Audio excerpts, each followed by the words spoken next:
around expecting the same thing the same way year after year. Where you are is not where you're supposed to stay. God has new levels. Get a bigger vision. It's like this man I heard about. He was out fishing one day and he noticed a man on the other side of the bank fishing as well. And every time this other man caught a big fish, he would throw it back in the water. But when he caught small fish, he would keep them. This went on all day. He became so curious, he finally went over to the man and said, "I don't mean to be nosy, but I can't help but notice you throw back all the big fish and you keep all the small fish. Why is that?" The man said, "Oh, that's easy. All I have is a 10-inch frying pan."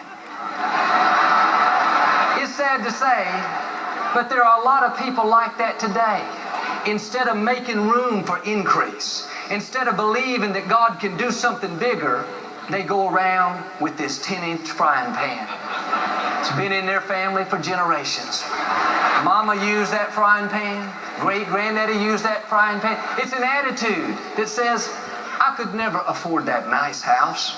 I could never attend that college. We'll never be that successful. We always struggle. We're just 10-inch frying pan people." That's the way my father was raised. All he was exposed to was poverty, lack, defeat, mediocrity. In high school, he got the Christmas basket that went to the poorest family in the school. When he was growing up, all he could afford to drink was something called Blue John milk. Real cheap milk, half milk and half water. My father couldn't stand it.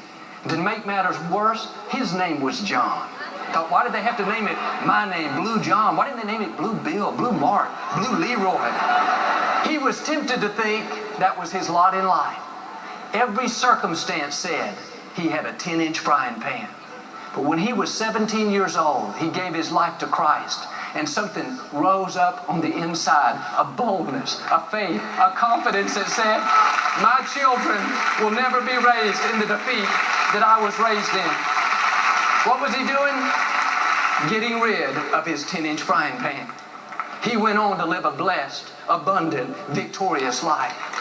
No matter what environment you were raised in, no matter what may be trying to push you down or hold you back, God is saying, "I created you as the head and not the tail.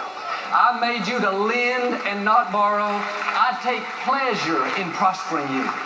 Friends, God has some big fish in your future. Do yourself a favor, get rid of that 10-inch frying pan. Who says you can't rise out of that limited environment? Who says that you'll never own that home that you really want? Who says you can't send your children to a great college? Who says you'll never get out of debt? You'll never meet the right person. You'll never start that business. All it takes is one touch of God's favor. Get in agreement with Him. God has explosive blessings in your future. Blessings that will thrust you years ahead. 2 Peter says, "To God, 1,000 years is like one day, and one day is like 1,000 years." I heard somebody say, if you will stay in faith, God can take 1,000 years of blessing and release it in one day. Are you bold enough to dare say, "God, I'm asking you to release any blessings that my ancestors may have missed out on"? Well, Joel, that's kind of far out. Yeah, we serve a far out God. I know this couple, they bought a house in another state.